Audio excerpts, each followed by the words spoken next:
Amen. Thank you.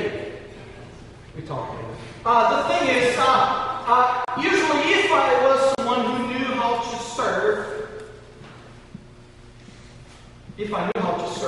thank you.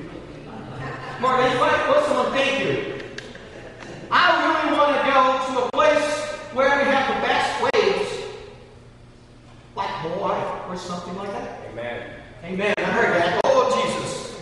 Send more. Because there's the best waves, perhaps, for surfing. And other things too. But especially if I was someone who knew how to surf. But I don't. You've got to take a risk in order to get what is best. Now you can show that. Don't record it. Thank you. It says, you cannot discover new oceans unless you have the courage to lose sight of the shore. You can not discover new oceans unless you have the courage to lose sight of the shore. Brothers and sisters, for us to invest in talents, we got to take a risk. For us to invest in talents, we got to go a step forward. If you notice in this passage in verse 16 and 17, it says clearly that the servants, the two first ones, they immediately started investing the money, and they doubled the money. Greek word for investing here is the word work. Moreover, is the word that appears in Mark 14:16, when that woman in Bethany comes to Jesus and breaks a very expensive perfume and anoint Jesus. Moreover, people rebuke her, and Jesus responded to those who rebuked that woman, saying, "Let her alone. Why do you trouble her? She has done a good work for me." And you say, well, what does this have to do with the parable of the talents? Well, what I got to say to you is that both situations, in the parable of the talents and in this situation with this woman, in both situations, they desired or they decided to take a risk. Because they knew the master. When you know the master, you go and do it because you know what the master expects from you. They knew the master. They took a risk. And they were praised for what they did. Because they knew the master's expectation. It says specifically in verses 21 and 23 that master recognized them and praised them, saying that they had done a good work. Question for you. Do you know the master? Do you know the master? I'm not saying if you know about the master, but do you know the master? Have you had an experience with Jesus Christ in such a way that you were anxious, that you were eager to go and serve because you know the master? The only way you are eager to serve, you are eager to go and invest in talents, it is only if you truly know the master. Third and last, excuses of blaming someone for something else. I came across this cartoon, and we like to blame everything on the devil. I'm not saying he doesn't take advantage of our situation sometimes to cause us to be miserable, but let's say there's the two devils talking to each other, and somebody's saying the devil made me do it. There's a broken, jar, whatever it is. So we try to find excuses for anything or everything. In this specific situation, the one talented person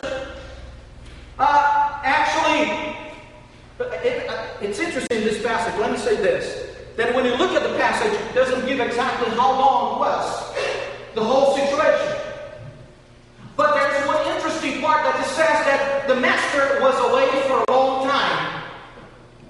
And the servants were there, the first two investing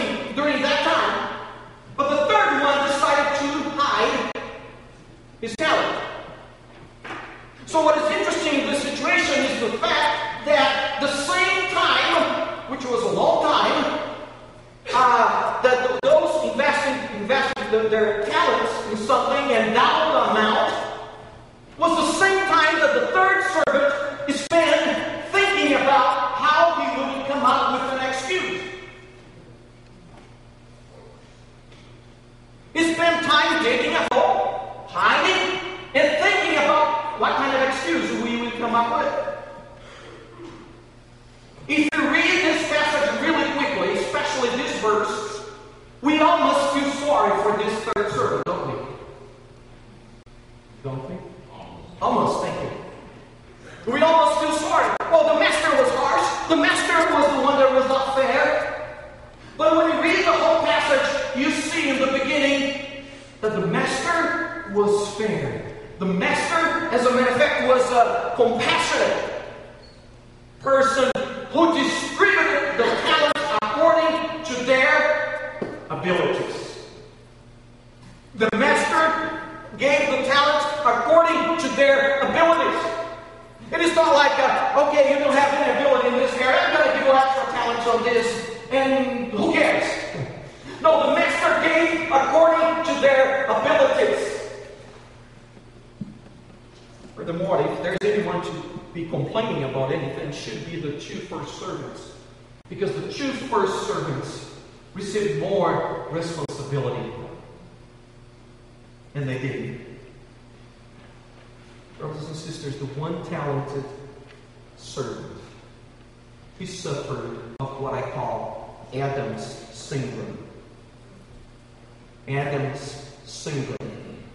Genesis 3:12 says, the woman, Adam talking to God, whom you gave to be with me, she gave me of the tree, and I ate. We all suffer of this syndrome in one way or another, especially when we come up with excuses. We like to blame somebody else. We like to say, I don't do this because ... We don't like to deal with our choices, or should I say our bad choices in many ways.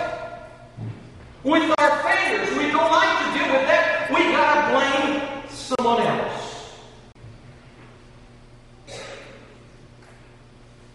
What are some of the excuses for us not to be investing our talents?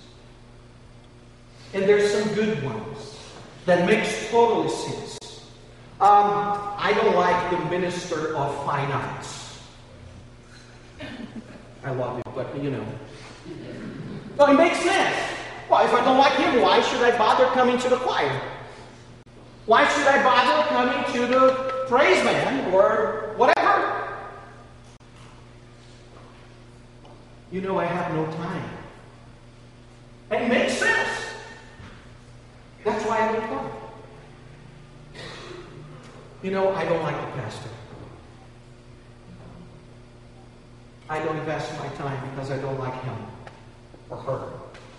Or in this case, him. I don't like him. And so I'm not part of that.